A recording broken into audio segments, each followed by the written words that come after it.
My name is Maren Calloway, and I'm 68 years old. I've lived most of my life in Minneapolis in the same quiet suburban neighborhood where I raised my children and shared decades with my late husband, Richard. I've always been practical, careful with my money, and fiercely independent traits that I thought would carry me safely into these later years. But that morning, as I sat in my favorite armchair by the living room window, none of that felt like protection. It was December 22nd, cold and gray outside, the kind of morning when the wind whistles through the bare branches and the snow crusts over like thin glass. I had just poured myself a cup of coffee, one of those moments of small comfort I allowed myself in the chaos of the season. The house was quiet, too quiet. That was when I heard it, the whisper. I froze mid-sip, my mug half raised as Patricia, my daughter, leaned toward my son Danny, her voice just above a hiss. "We'll kick her out after Christmas," she said. "I already called Shady Oaks. They have a bed ready." She paused, tilting her head as if testing Danny's reaction. "Are you sure about this?" Danny's voice wavered, uncertain. I felt my heart seize. I wasn't sure if it was fear or fury that came first. I pretended to be absorbed in the pattern of frost forming on the window pane, but every nerve in my body was alert. My mind raced, trying to reconcile the words I had just heard with the daughter I thought I knew. Patricia had always smiled at me, always claimed to care. And yet here she was, plotting the very thing I feared most, taking away my home, my autonomy, my life as I knew it. Her next words cut deeper than I expected. "Look at her," Patricia whispered low and venomous, drooling like an idiot. "The pills work perfectly. Once she's committed, we get power of attorney and this house is ours. $950 free and clear." I kept my breathing steady, forcing calm into my chest as rage began to simmer. They had no idea that I had noticed the small inconsistencies in my coffee for weeks, that I had begun paying attention to how carefully she timed every visit. They had no idea that I had started keeping mental notes cataloging every word, every glance, every subtle manipulation. The rest of the morning passed in a haze of quiet, the kind that makes your chest ache and your fingers tremble slightly. I forced myself to sip the coffee, slowly savoring the warmth, convincing myself that nothing had changed. But I knew deep down that nothing would ever be the same. The trust I had placed in my own family, the sense of security I had taken for granted, was gone. Something had shifted irrevocably, and I could feel it settling in every corner of the house. By mid-afternoon, I found myself wandering from room to room, avoiding the kitchen where Patricia's presence lingered like a shadow. My thoughts were a tangle of disbelief and clarity all at once. I had to understand exactly what was happening, but I also had to pretend that I didn't. That delicate balance would become my new reality, and it was only the beginning. The next morning, I woke with a heaviness I couldn't shake. My limbs felt leaden, and my head seemed wrapped in cotton. I brewed my usual cup of coffee, watching the steam curl lazily in the cold morning light. The warmth that usually comforted me offered little solace now. Something was wrong. I could feel it in the fog that clung to my thoughts, in the sluggish way my fingers trembled as I poured cream into the mug. I told myself it was just grief, that the loss of Richard still weighed on me. But the feeling was sharper, more deliberate. I had begun noticing subtle patterns over the past weeks, small lapses in memory that weren't my own sudden exhaustion at precise times of day. At first, I tried to dismiss them as normal aging, but the timing was too consistent, too mechanical to be coincidence. My mind didn't wander randomly. It tripped at exactly the moments Patricia prepared my coffee, at the same hour she offered to check in on me. During breakfast, I found myself staring at the swirling cream, watching it blend into the coffee as though it held secrets. My thoughts weren't quite right. Words I meant to say came out scrambled, and I struggled to recall what I had planned for the day. For a moment, panic fluttered, but I pressed it down. I would not give her the satisfaction of seeing me unravel. Not yet. Patricia arrived shortly after, bright and smiling, carrying a plate of toast as if she had appeared out of thin air. "Morning, Mom," she said, her voice warm and measured. "You need to keep your strength up. It's a chilly day." She set the plate down and adjusted the sleeve of my cardigan with a tenderness that almost fooled me. Almost. I sipped the coffee, pretending to savor it, while noting every small detail, the way she lingered by the counter, the subtle shake in her hand as she picked up a spoon, the quick glance toward the hallway when she thought I wasn't watching. My heart pounded as the pieces began to align. The fatigue, the mental fuzziness, the careful timing. Someone was manipulating me, and I suspected it was no accident. I spent the rest of the morning cautiously observing, testing my limits. I skipped a sip here, stirred the cup differently there, all while pretending to follow my usual routine. Each experiment left me feeling sharper, less heavy, and a creeping dread mixed with grim satisfaction settled in my chest. My suspicions were solidifying into certainty. Someone close to me had been tampering with my daily life, starting with something as small, as mundane as coffee. By afternoon, the house felt different, like a stage where I was both actor and audience. I moved from room to room, cataloging my confusion, noting the moments when clarity returned after avoiding the coffee or deliberately leaving it untouched. Each observation was another thread in a web I could now see, forming a web I intended to unravel carefully, piece by piece. The revelations settled over me like a cold, clear dawn. This wasn't simple neglect or a random mishap. It was deliberate. And I would have to meet it with equal deliberation. Patricia arrived precisely at 9, as if rehearsed, carrying the morning coffee and a faintly sweet aroma that once would have made me smile. She moved with exaggerated care, adjusting my blanket over my shoulders, arranging my breakfast plate just so.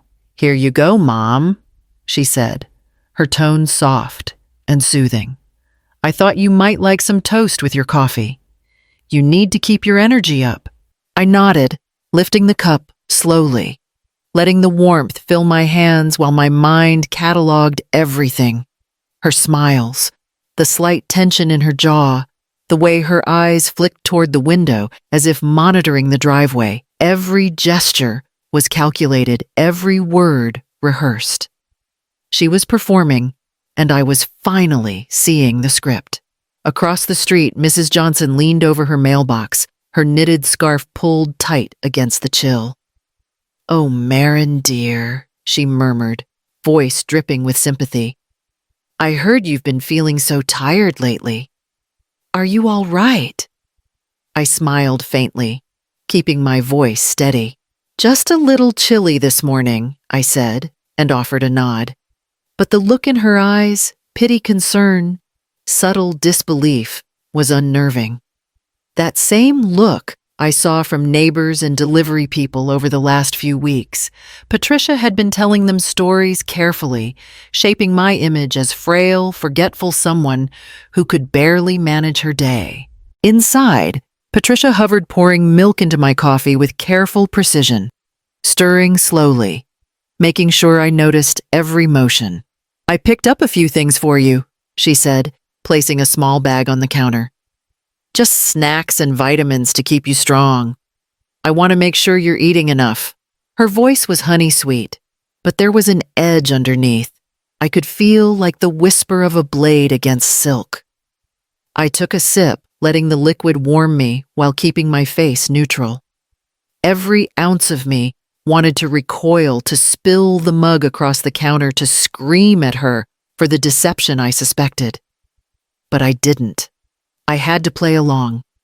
I had to let her think she was in control, that her manipulation was succeeding. Even Danny seemed caught in the performance, smiling awkwardly, offering help with the toast, pretending not to notice the tension that lingered like smoke. He was torn between loyalty to his mother and concern for me, and Patricia made sure to keep that delicate balance in her favor. I spent the morning carefully observing, noting the precise timing of my fatigue, the subtle haze that settled after the first few sips of coffee. Each moment of clarity that followed when I left the cup untouched reinforced my suspicion. Her concern was a mask. Her care was a tool. By midday, the house felt tighter, smaller, as if the walls themselves were complicit in Patricia's deception. I moved quietly from room to room, pretending to read or tidy all, while cataloging every subtle sign of her duplicity. The pitying glances from neighbors, the polite smiles of Danny, they were all part of the performance, and I would have to find a way to turn that performance against her. The sense of isolation pressed in around me, but within it, a flicker of determination began to glow. I wasn't powerless. I wasn't forgotten. And for the first time, I understood that seeing through her act was only the beginning. By mid-morning, the pattern had become impossible to ignore. I had noticed it first with the electric bill gone from the stack of envelopes I meticulously kept on the counter. At first, I assumed I had misplaced it, but then another statement, this one for water, didn't appear where I left it. My hands shook slightly as I rifled through drawers, the growing suspicion settling in my chest like a stone. Something was very wrong. Patricia entered as if on cue, carrying a tray with my morning coffee and a plate of toast. I noticed a few unpaid bills, she said smoothly, placing them in a neat pile. I went ahead and organized them for you. It's easier this way, don't you think? Her voice was warm, almost nurturing, but there was an edge that made my skin prickle. I nodded, keeping my face calm, sipping the coffee she had prepared. My mind, however, was racing.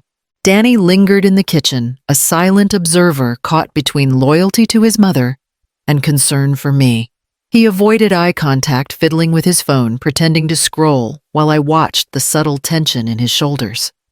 Patricia's efficiency in handling my affairs was too precise, too convenient. I felt a knot of dread twist in my stomach. I spent the morning reviewing my bank statements, tracing deposits against withdrawals. It didn't take long for my fears to crystallize. Several withdrawals had been made without my knowledge, funds transferred to accounts I didn't recognize. Purchases appeared for services I never used, from high-end restaurants to spa treatments I had never scheduled. Each entry was meticulously documented, yet entirely unauthorized. My savings account, the one Richard and I had built over decades, had slowly diminished without my noticing, siphoned away in small increments unnoticed until now. Patricia had calculated every move, knowing exactly when to act, exactly how to manipulate the numbers, so that neither Danny nor I would catch it immediately. Her care had been a mask for theft, her efficiency a tool for control. I forced myself to remain calm, hiding the rising panic behind habitual morning routines. Each sip of coffee, each bite of toast felt like an act of resistance, a reminder that I was still in command of my senses. I couldn't confront her yet. I had to watch, record, and understand the full scope of her scheme. As the afternoon light waned, I organized my records, lining statements and receipts across the kitchen table. The meticulous rows of numbers and dates revealed the pattern, months of careful planning, subtle manipulation, and steady erosion of my financial independence. The anger was sharp, a cold flame, but beneath it, a spark of determination began to glow. I would not be a passive victim. Patricia's footsteps echoed from the living room, soft and deliberate, oblivious to my scrutiny. The theft was calculated, but it was not infallible. Somewhere in her precision lay a crack, a flaw I could exploit. I would uncover it, and when I did, she would have nowhere to hide. For the first time in weeks, I allowed myself a quiet smile, the faintest flicker of hope. By the beginning of December, I noticed subtle changes in my daily routine, changes that weren't mine. Patricia had started suggesting that I skip certain errands or gatherings, citing concern for my health. "The library book club is a bit much today," she said one morning, brushing a hand over my arm. "We wouldn't want you to overexert yourself, would we?" I tried to protest, but the words felt sluggish, tangled, and I let her decision stand. Over the next few days, she began extending the boundaries of her control. She arranged for groceries to be delivered, claiming it would save me effort, yet each delivery was timed to keep me inside and away from familiar faces. The neighbors who had once waved or stopped by to chat now seemed hesitant, their smiles polite, but distant. It was as if she had whispered to them that I was fragile, confused, in need of constant care. Even small social touches were intercepted. My weekly bridge game, something I had looked forward to for decades, was suddenly canceled.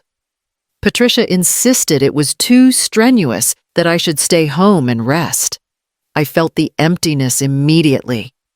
The living room felt quieter, too empty, the walls closing in like they had secrets of their own.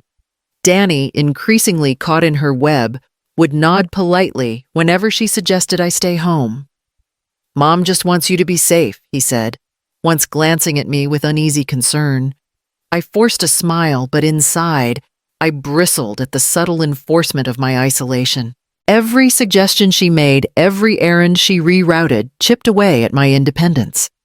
Even small tasks became carefully monitored.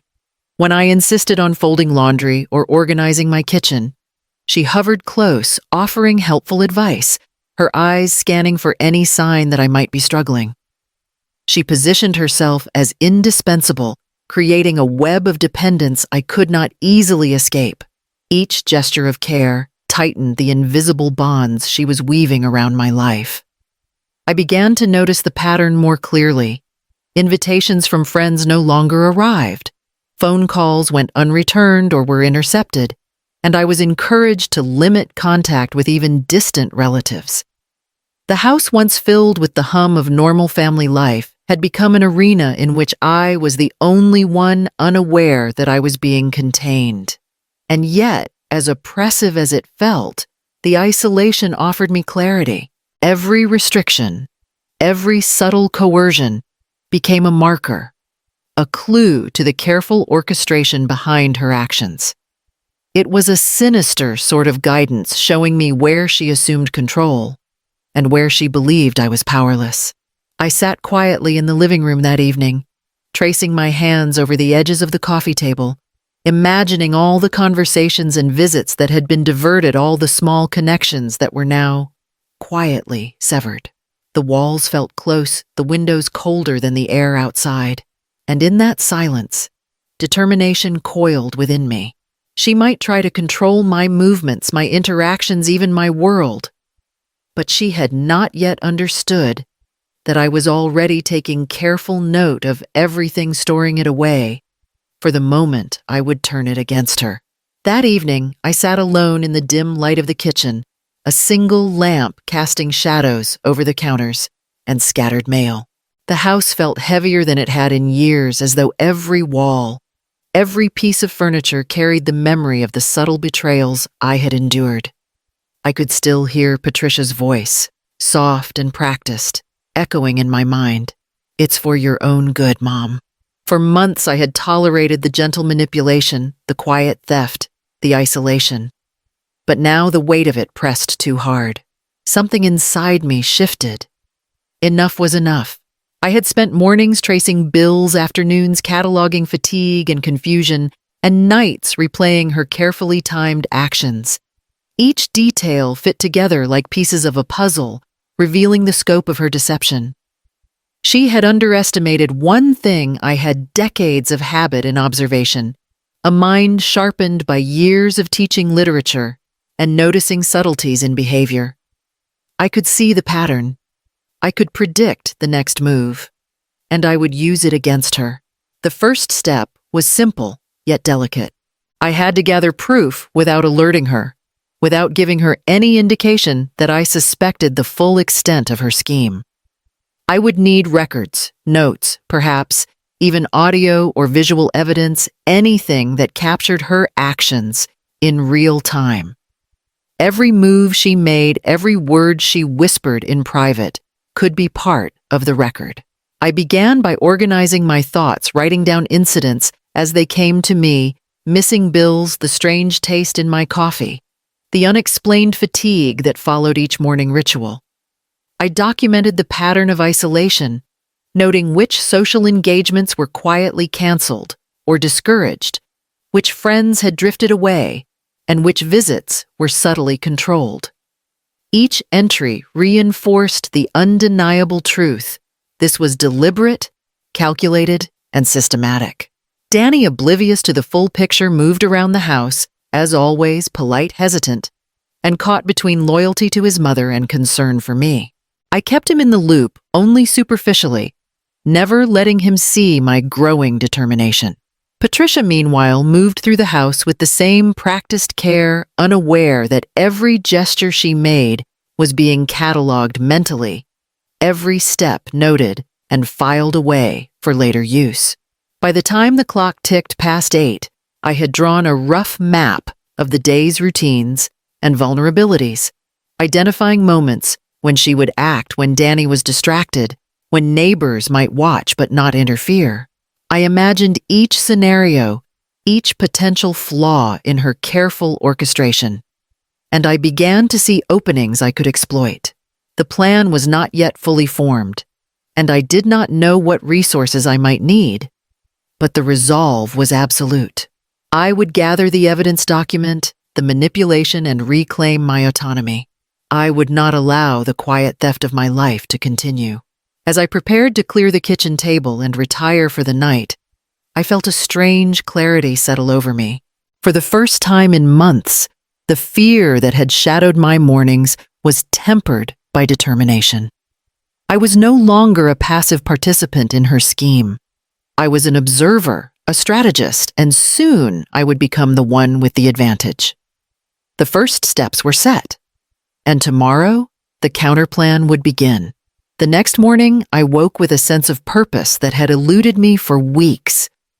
The fog of fatigue that had settled over my thoughts seemed thinner, almost manageable, as if the clarity of my plan had lifted some unseen weight. I had spent the night reviewing the ledger of missing bills, mental notes of canceled outings, and patterns of subtle manipulation. Now it was time to act. I dressed quickly and drove to a small electronics store on the edge of town. My mind focused on one objective: acquiring the tools I would need to document Patricia's actions without her knowing. I wandered the aisles with a calm facade, inspecting tiny cameras, pocket-sized audio recorders, and motion sensors. Each device promised invisibility and clarity, and I examined the specs as though choosing weapons for a quiet, careful war. After a half-hour of deliberation, I settled on a small, discreet camera, no larger than a golf ball, with wireless capability and smartphone alerts, along with a compact digital audio recorder. The camera could be hidden in a shelf or behind a plant, while the recorder could slip into my cardigan pocket. The simplicity of the devices made them perfect, and their compact design meant Patricia would never suspect a thing. I paid in cash, careful not to draw attention, and slipped the packages into my tote. Back home, I surveyed the kitchen and living room with a strategist's eye. Every table, counter, and shelf became a potential vantage point. I selected a position behind a small potted plant near the coffee maker. From that angle, it would capture every motion, every subtle gesture, without drawing suspicion. I tested the device, watching the feed flicker on my phone, as if the house itself had been transformed into a silent stage, every actor unaware they were performing for me. The audio recorder required equal care. I hid it inside the inner pocket of my cardigan, the red light blinking softly, a quiet heartbeat of vigilance against deception. I slipped it on beneath a sweater, adjusting it so that it rested against my chest. It felt strange at first, the knowledge that it would capture every word and every whisper, but the sensation was tempered by the satisfaction of control. I was no longer powerless. Patricia arrived that morning, humming softly, a tray of toast and coffee in hand. Her movements were precise, practiced, and entirely oblivious to the devices I had positioned with care. She placed the cup before me, stirring with deliberate slowness, the slightest glimmer of satisfaction in her eyes as she watched me lift the mug. I sipped carefully, pretending to savor it, aware that the camera captured every tilt of her head, every motion of her hand, every expression. Danny lingered, glancing between us, hesitant to interrupt, yet present enough to reinforce the pretense of normalcy. Patricia whispered to him under her breath, but the recorder caught every syllable, subtle and incriminating. I felt a surge of quiet triumph knowing that every calculated step of her deception was now mine to hold piece by piece. For the remainder of the morning, I moved through the house with careful attention, positioning the devices in alternative spots for broader coverage. Every visit, every gesture, every word became data cataloged in my mind even before it was safely recorded. The routine she believed she controlled so perfectly was being transformed into a meticulous record of truth. By midday, I paused, leaning against the counter with my eyes fixed on the blinking red light. The house was quiet, except for the distant hum of the heater and Patricia's occasional humming. For the first time in weeks, I felt a sense of agency, a quiet, powerful awareness that I was no longer the one being manipulated. I was the observer. I was the strategist.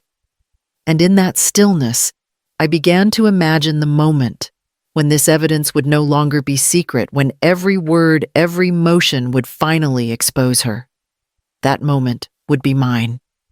The first moves of the counterplan were in place, and from now on, the house itself would record the betrayal I had endured.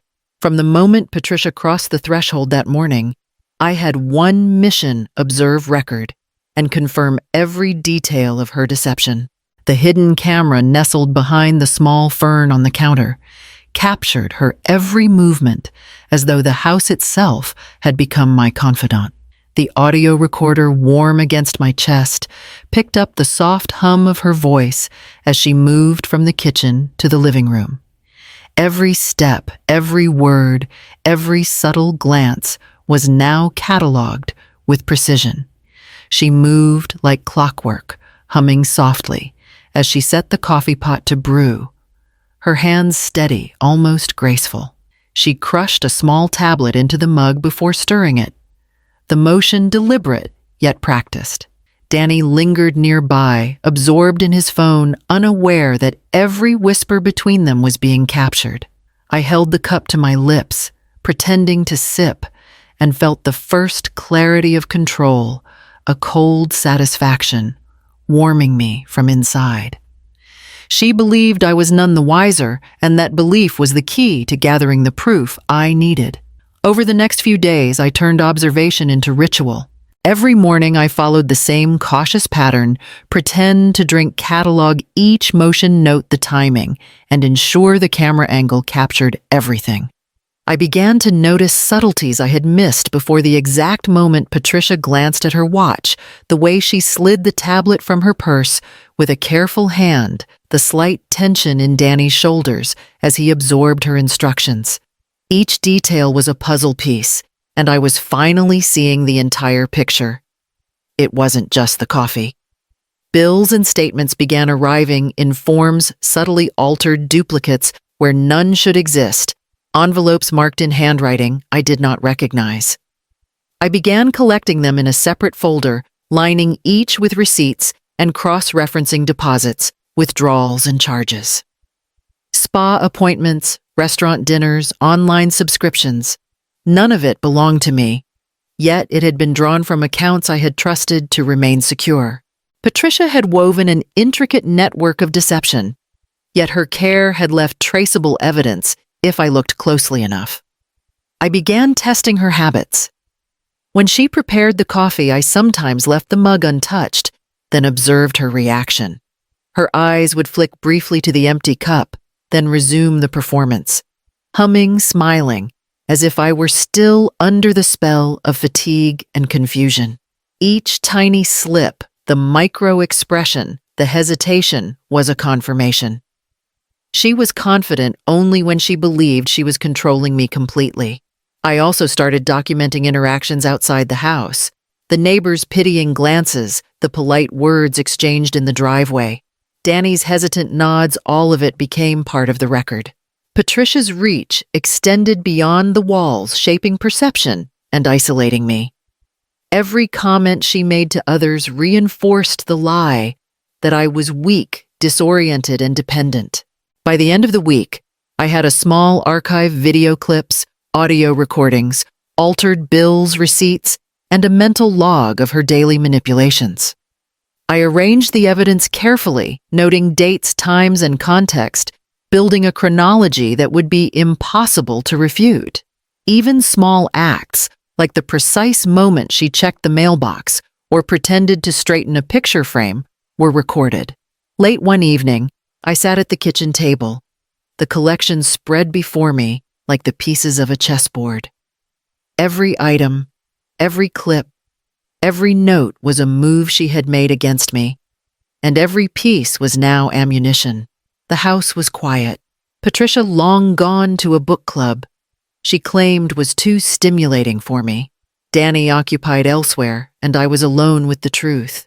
For the first time in months, I felt the balance shifting.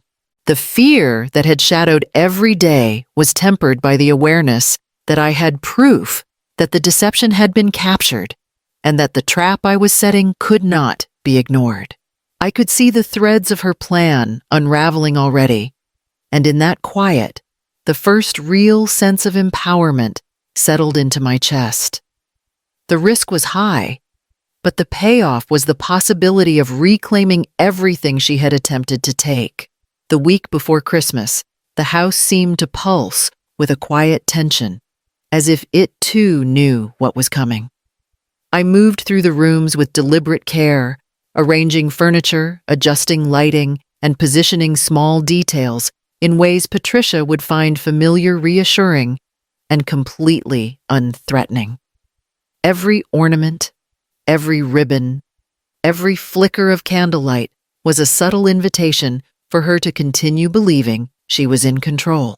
Each morning, she arrived with her usual smile, the tray of coffee steaming in her hands, the soft hum of a cheerful tune on her lips. She carried herself with the same practiced ease, unaware that every motion, every glance, every carefully timed word had been observed and logged. I allowed her confidence to flourish, maintaining the illusion of weakness while noting the rhythm of her actions. Danny, ever cautious, watched from the sidelines, hovering in that uncomfortable space between mother and mother-in-law. He offered small, hesitant comments. "She's been a little tired lately, Mom," or "Do you want me to help with that?" And each time I nodded subtly, letting him reinforce the performance. He did not know the full scope of the trap being set, nor did Patricia suspect that the net was slowly tightening around her carefully orchestrated plan. I began creating a schedule mapping the exact moments of her attention and the times when the house would be empty or she would be distracted. Small adjustments to my routine, such as walking slowly to the kitchen, pretending to fumble with cups and plates, were calculated performances designed to make her comfortable in her assumed dominance. She leaned on my supposed frailty, and I used it to gather the final pieces of evidence. Even the neighbors' routines were considered. I knew when Mrs. Johnson would take her morning walk, when the mail carrier would arrive, when Danny's work calls would take him out of the house. Every detail mattered. Every movement became part of the framework for the reveal. The house was a stage, Patricia, the unwitting actor, and I, the unseen director, orchestrating the performance down to the smallest nuance. I also began preparing the final props for exposure. Folders of altered bills, receipts, and records of unusual withdrawals were placed strategically in my study, ready to be brought out at the right moment. Digital copies of video and audio recordings were cataloged and backed up, each file carefully labeled with dates and times. The evidence was meticulous, irrefutable, and most importantly, it was timed to coincide with the heightened tension of Christmas morning. Mornings became exercises in subtlety. I pretended to sip the coffee, acting groggy at intervals, while observing her behavior. Each hesitation, each micro-expression was noted. She spoke to Danny under her breath, whispering instructions, confident that I could neither hear nor respond. But every word was captured, every gesture preserved. The house was silently recording her overconfidence. By late afternoon, I had rehearsed the sequence of the reveal in my mind countless times, visualizing each step, anticipating her reactions, and preparing the pauses that would make the evidence undeniable. Patricia would believe she had succeeded in cornering me, in asserting her power, while in reality, the stage had been set for her exposure.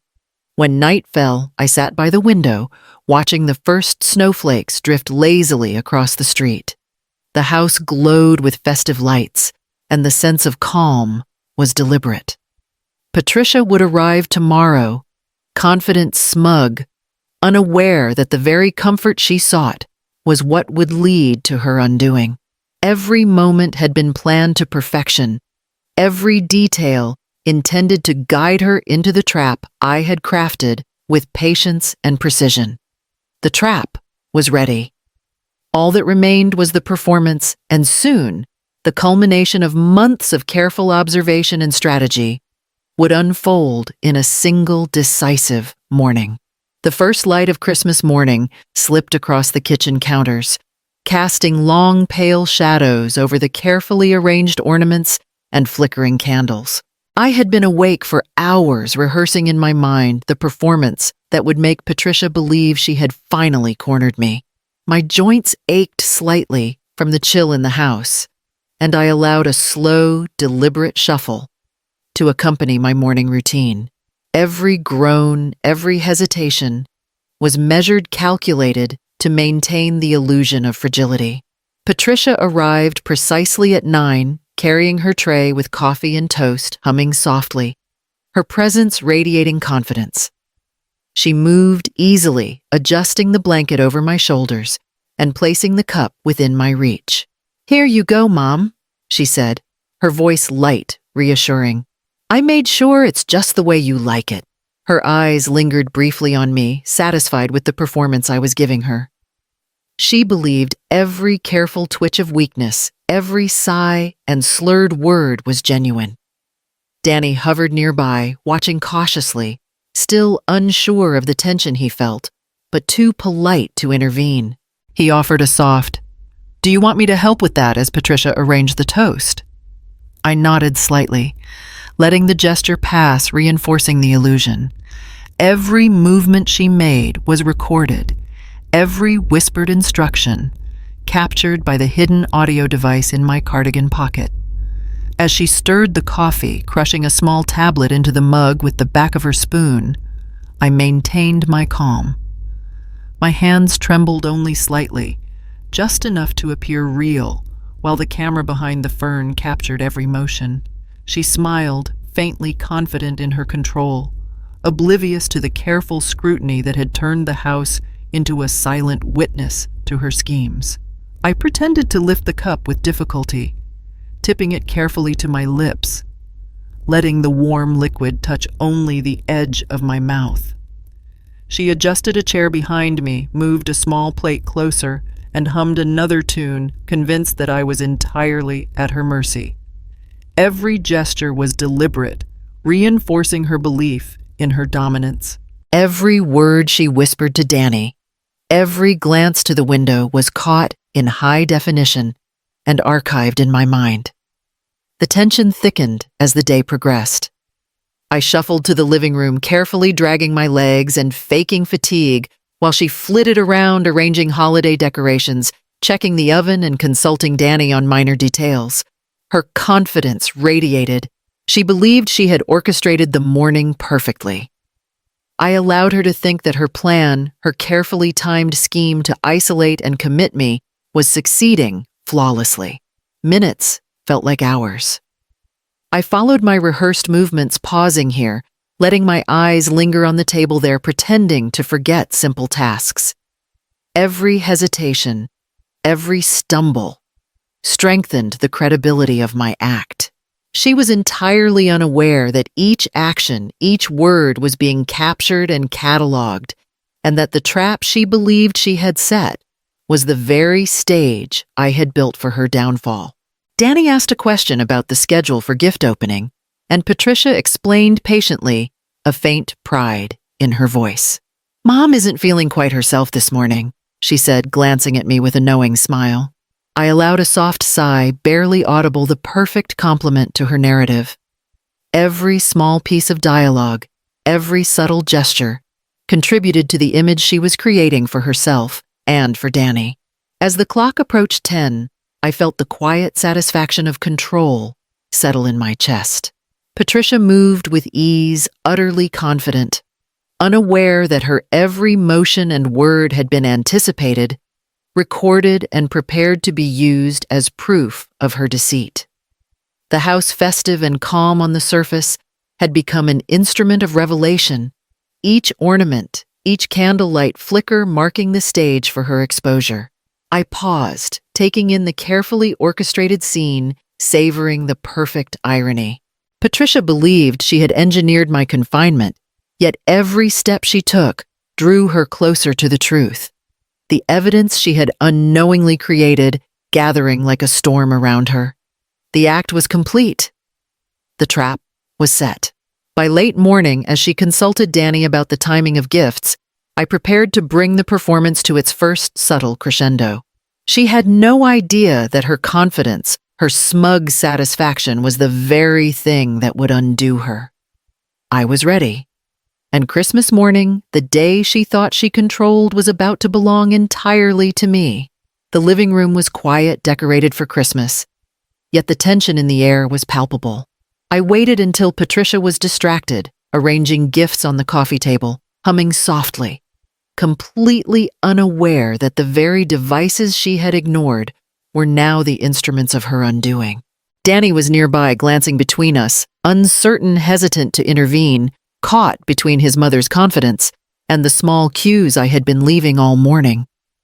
I stood slowly, letting the weight of my presence fill the room. Patricia glanced up briefly, her smile unwavering, and then returned to her task, confident in her assumed control.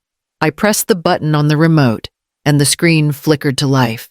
The first video appeared a morning weeks ago, captured from behind the fern, her hand crushing a tablet into my coffee, her whisper to Danny, barely audible, but clear through the audio.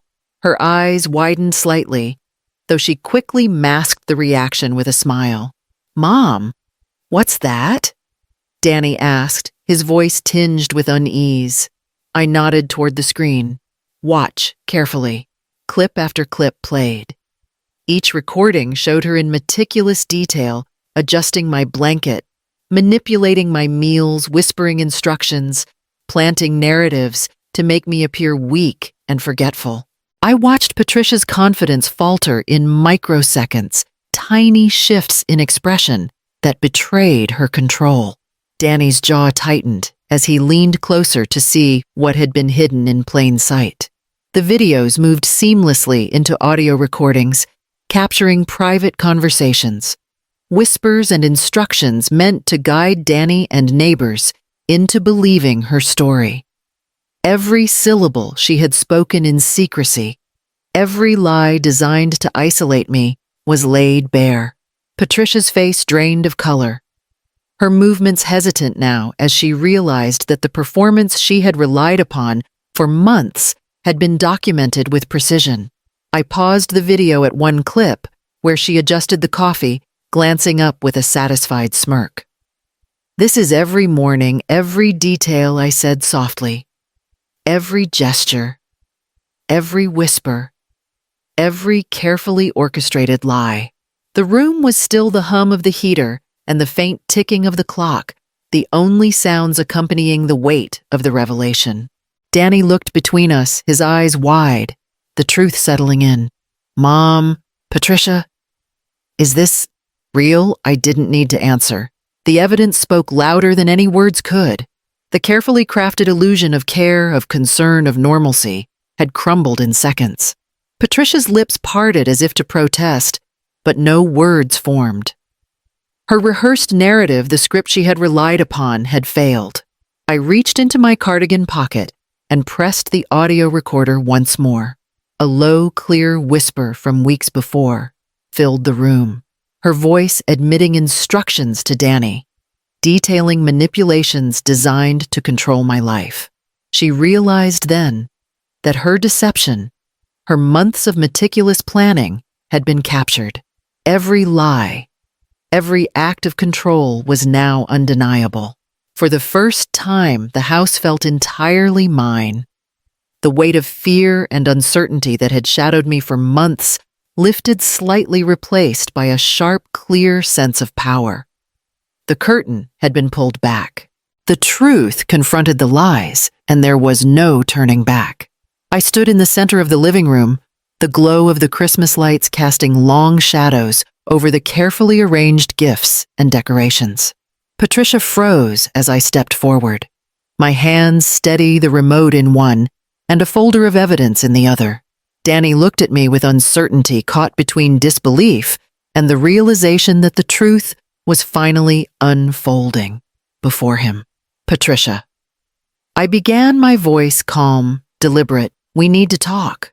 She smiled, dismissive, assuming the conversation would be another polite morning exchange, a reminder of her control. That smile faltered slightly when I pressed play on the first video, the one capturing her crushing a tablet into my coffee weeks ago. Her eyes widened as she recognized the unmistakable movements, the subtle gestures she had relied on to maintain the illusion of care. Danny leaned forward, his hand brushing against his mouth, silent, absorbing the evidence. Patricia opened her mouth, but no words came. The confident control she had exercised for months faltered under the weight of undeniable proof. I set the folder on the coffee table and began to lay out the documents, altered bills, statements, receipts from accounts I hadn't authorized, all carefully organized and dated. "This," I said, tapping the top page, "shows the withdrawals you made from my pension, the charges for services I never used. Each one of these is documented and verifiable." Patricia's hand twitched as if to snatch the papers, but I held them steady. Danny's eyes shifted between his mother and me, confusion and shock mingling in his expression. "Mom, I don't understand," he murmured. His voice was quiet, almost hesitant, but the weight of the revelations hung between us all. I pressed play on the next audio clip. Patricia's whispers recorded in the quiet of mornings she believed I was oblivious. Filled the room, instructions to Danny, comments meant to isolate me. Details of her careful orchestration. Each word was deliberate, and each one exposed her intent. She had manipulated appearances, controlled perceptions, and stolen both my money and my independence, all under the guise of concern. Her face drained of color, lips pressed tightly together. She attempted to speak, to offer an explanation, but I continued. "And here," I said, lifting the folder, "are the altered bills and receipts, the manipulated statements, the forged records. You've worked hard to hide this, but it's all here." Danny's gaze shifted from his mother to me, disbelief giving way to understanding. "All this time, he started, voice faltering. Patricia's eyes darted to him, desperation flashing, realizing the web she had spun was unraveling. I walked slowly around the room, every movement measured, commanding the space. "Patricia, you've isolated me, controlled my movements, manipulated those around me, and stolen from me. Every gesture, every whispered word, every tiny lie has been documented."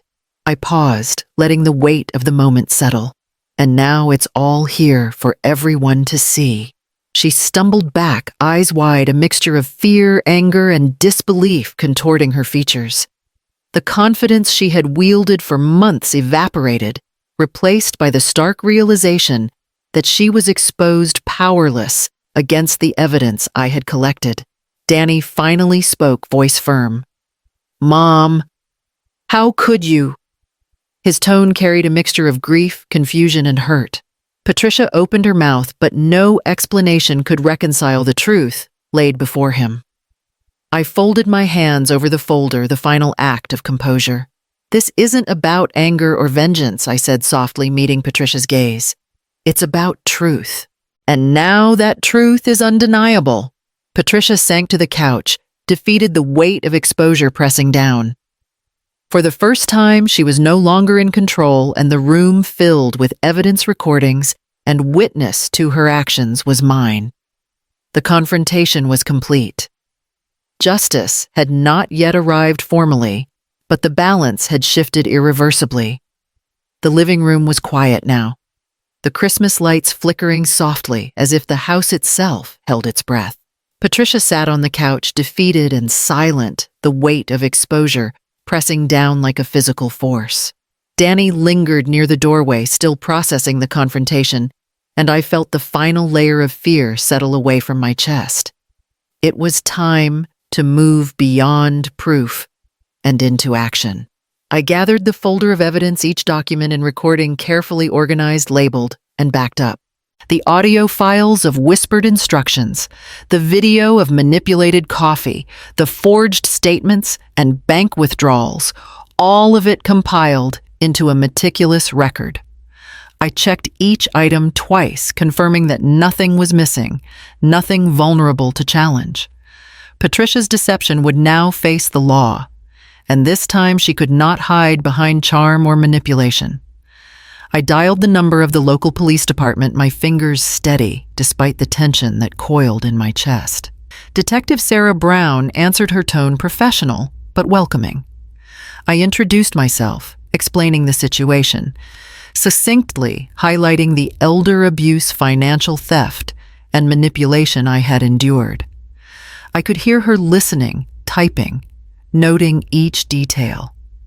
"I have comprehensive evidence," I continued, my voice calm, deliberate. "Video recordings, audio files, altered financial documents, and documentation of manipulations over several months. I would like to file a formal complaint and ensure legal intervention before further damage occurs." Detective Brown's questions were precise, confirming details, asking about the timeline, the individuals involved, and the potential risks. I answered each clearly, the months of preparation, allowing me to present everything without hesitation.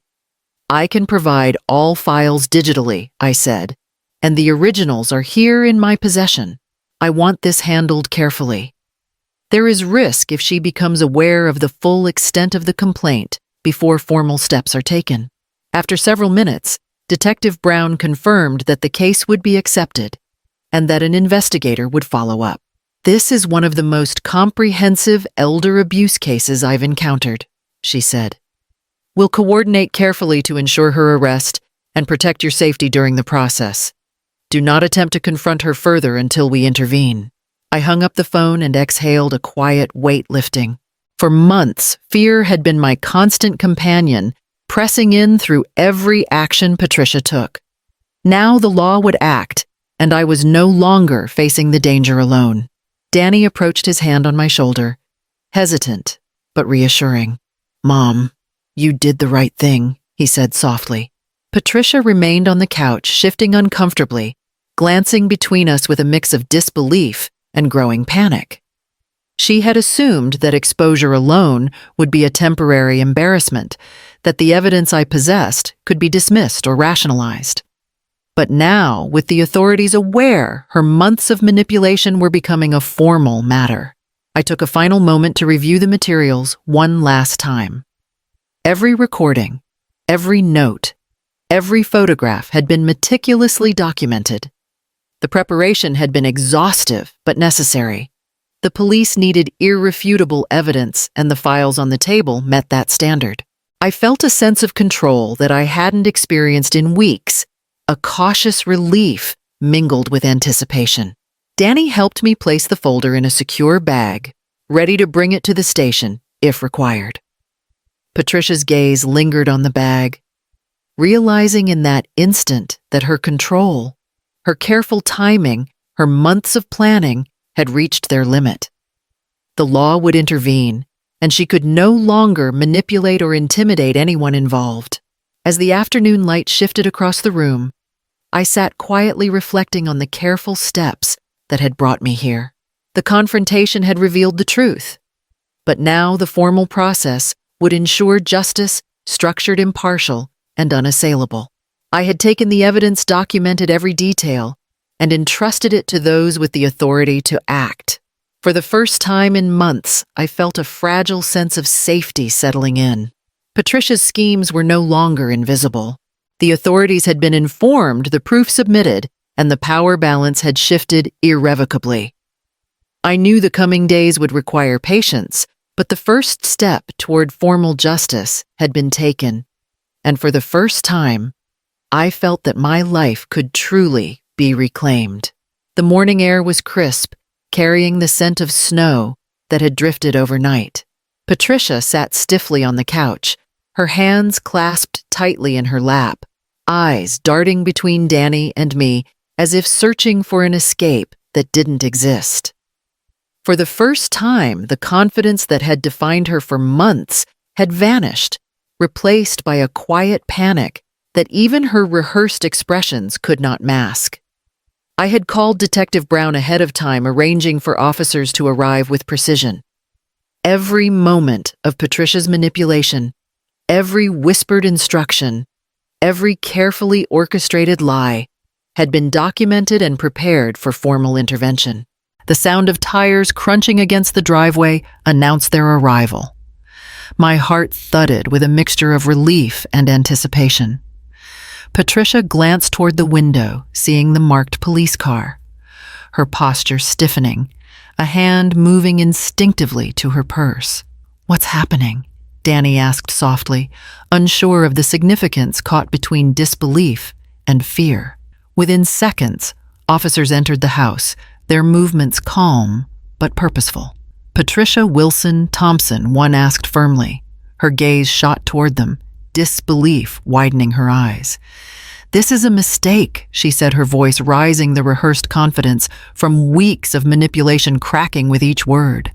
Detective Brown stepped forward, her tone measured. "You are under arrest for elder abuse, fraud, forgery, and conspiracy," she stated. "You have the right to remain silent." Patricia's mouth opened as if to argue, to insist on her version of events, but the weight of the evidence was already undeniable.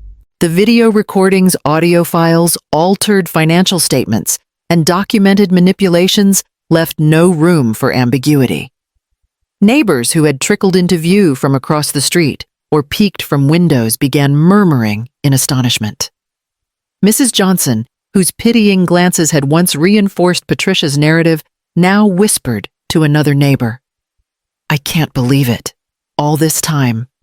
The reality of her deceit spread quickly, reshaping every casual interaction into a moment of reckoning. Danny stepped closer to Patricia, a mixture of hurt and clarity in his eyes. "Mom, all of this?" he asked softly. She looked at him, desperation overtaking her confusion, searching for understanding, or perhaps forgiveness, but found none. The family she had assumed would shield her from consequences now bore witness to the depth of her actions. The officers gently guided Patricia toward the door, but she resisted, her voice rising in frantic protests. "I was taking care of her. I was helping. You don't understand," she cried. Detective Brown remained composed. "The evidence has been reviewed. Your actions were neither care nor kindness. They were deliberate and manipulative. You will answer for them." I watched quietly, a strange calm settling over me, as the months of fear, manipulation, and subtle theft came to a tangible conclusion. The folder of evidence, the recordings, the carefully documented timeline, all of it had done its work. Patricia's control, her meticulously rehearsed persona had collapsed in a matter of minutes, unraveling the narrative she had constructed over so many months. Neighbors and family members looked on, processing the shock in their own ways. Danny's jaw was tight, his hand brushing mine as if seeking assurance. Patricia's mask had fallen entirely, revealing the calculated deception underneath. The arrest marked the first moment of visible accountability, but it also illuminated how carefully she had manipulated everyone around her. As the officers led her to the car, her protests growing more desperate. The house felt different, almost lighter. The oppressive tension that had lingered for months had shifted. The formal consequences were only beginning, but the first step toward justice had been taken. I stood at the doorway, watching the taillights disappear down the street, Patricia's control now a distant memory. Danny exhaled slowly, relief and disbelief mingling in his expression. The neighbors began to return to their routines, yet the knowledge of what had transpired would ripple through the community for weeks to come. In the quiet that followed, I realized the magnitude of what had occurred, a lifetime of carefully constructed lies. Manipulation and control had unraveled in a single day, undone by evidence, persistence, and vigilance. Patricia's fall was complete, and while legal processes would formalize the outcome, the balance of power had shifted irrevocably. The house was mine once more, not just as a space, but as a sanctuary, restored the first step toward reclaiming the life she had attempted to steal. The morning after Patricia's arrest, sunlight streamed through the living room windows, catching the edges of the Christmas decorations and throwing gentle patterns across the floor. For the first time in months, the house felt like mine, not because the rooms had changed, but because the oppressive tension that had hung over every corner was gone. I moved through the kitchen, slowly sipping coffee from a cup, untouched by her manipulations, and allowed myself a quiet smile. Danny lingered near the doorway, hesitant, yet relieved, his eyes scanning the organized piles of bills and folders I had laid out the night before. "Mom, do you need help going through all this?" he asked softly. I shook my head gently. "No, Danny. I want to see it for myself, piece by piece." I felt a satisfaction that had nothing to do with revenge and everything to do with reclaiming the life she had tried to take from me. The first task was my finances. I sat at the table, the statements and receipts spread before me, and began methodically reconciling accounts. The funds she had diverted were gradually restored thanks to the detailed documentation and intervention of the authorities. Every withdrawal, every altered statement, every suspicious transaction became a step toward control I had thought lost forever. By mid-morning, I had a clear picture of my resources, my savings, and my options. The control that had been stolen from me was slowly returning. Next, I turned to the home itself. Patricia's manipulations had extended to the appearance of the house, creating an illusion of neglect in certain areas to reinforce the narrative of my weakness. I began restoring the rooms, adjusting furniture, polishing surfaces, and arranging decorations, not just for the holidays, but to reclaim a sense of ownership and comfort. Each small action, each deliberate adjustment felt like a reclamation of identity. As I moved from room to room, Danny assisted quietly, his presence a steady reassurance. Together, we cataloged furniture, organized personal items, and ensured that nothing remained out of place or under someone else's control. The house, once a stage for deception, now felt like a sanctuary. By the afternoon, I began contemplating the ultimate fate of the home. It had been a place of both memories and manipulation, a site where trust had been broken, but now could serve a new purpose. I considered donating it to a local charity, one that could honor Eleanor's memory, while providing support to families in need. I envisioned the home as a vessel for something meaningful, transforming the space from a place of loss to a symbol of contribution and resilience. Danny looked at me, curiosity in his eyes. "Mom, really? You'd let it go like that?" I nodded. "Yes. This is bigger than any one of us. Eleanor would have wanted it to serve a purpose. The idea of redirecting something tainted into a force for good filled me with a quiet satisfaction that was entirely different from the vindication I had felt during Patricia's exposure. This was about meaning, about leaving a legacy that could continue beyond our own lives. Later, I reviewed the security footage and recordings. once more confirming that every action Patricia had taken was documented and preserved for legal proceedings. The house, the evidence, and my meticulous planning had ensured that justice would be enforced and that the life she had tried to control could now be rebuilt. As evening fell, the house felt alive in a new way. The lights of the Christmas tree reflected on the windows, painting the room with warmth and clarity. I walked through each room, slowly savoring the quiet, the autonomy, and the sense that I was reclaiming not just a home, but my life. Every decision I made, from finances to the future of the house, was deliberate, unshaken by fear, informed by experience, and rooted in purpose. For the first time in a long time, I felt a quiet peace settle over me. Patricia's fall had been swift, the legal process underway, and my life, once fractured and manipulated, was now mine to shape.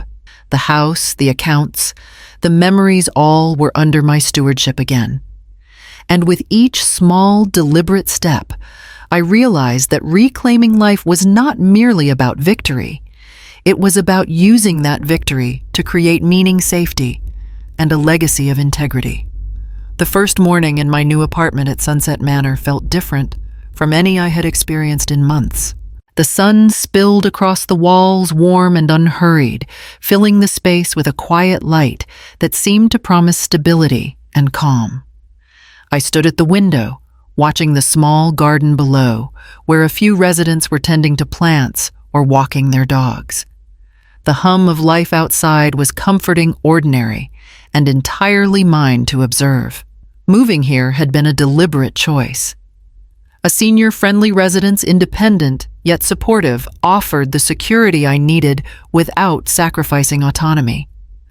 I unpacked slowly, arranging personal items, photographs of Eleanor, and small mementos that reminded me of a life I had worked hard to build. Each object, placed carefully on a shelf or table, felt like reclaiming a piece of myself. Danny visited later in the morning, bringing Tyler with him. His face lit up when he saw the apartment, and I felt a sense of relief wash over me. "It's beautiful, Mom," he said, genuinely impressed, his tone softening with ease now that the tension of the past months had lifted. Tyler bounded in, curious and energetic, already exploring corners of the space with the freedom only a child could have. Seeing them here in a space I could control brought a quiet joy I hadn't felt in a long time. We spent the afternoon organizing photos, setting up Tyler's little study nook, and reminiscing about past holidays. The air was filled with laughter, punctuated by the occasional story from Danny about his own childhood. Patricia's shadow, the manipulation, the lies, and the months of uncertainty felt distant, almost unreal. I realized that safety was not just the absence of danger, but the presence of trust, family, and intentional choices. Evenings were calm and reflective. I took walks in the courtyard, greeting other residents, and slowly weaving myself into the community. There was a gentle rhythm to life here, structured yet flexible, allowing me to regain independence while forming new connections. The small poker game I joined on Tuesdays, the book club on Thursdays, and the occasional craft session became opportunities to rebuild not just routines, but confidence. I also began attending meetings and volunteering with the Minnesota Alzheimer's Association, sharing my story to help families who might face similar betrayals. The work was fulfilling in a way I had not anticipated, giving meaning to the trials I had endured. Each conversation, each interaction, reinforced the sense that my life, once stolen, manipulated, and threatened, could now be redirected toward positive impact. Financially, the donation of the house had been finalized. The paperwork had transferred ownership to the Alzheimer's Association, honoring Eleanor's memory while providing support to countless families. The knowledge that the home I had reclaimed from Patricia's grasp would now serve a higher purpose brought a quiet satisfaction. Victory, I realized, was most meaningful when paired with purpose. By the end of the first week, I felt a balance I hadn't known in years. The lingering shadows of deceit and manipulation had given way to clarity and autonomy. I could make decisions, freely connect with my family on honest terms, and cultivate a life built on trust, intention, and authenticity. The apartment, small but filled with light, was not just a residence, it was a symbol of resilience, a tangible representation of the life I had fought to reclaim. That night, as I sat by the window watching the lights of the city twinkle softly against the dark sky, I allowed myself a moment of gratitude.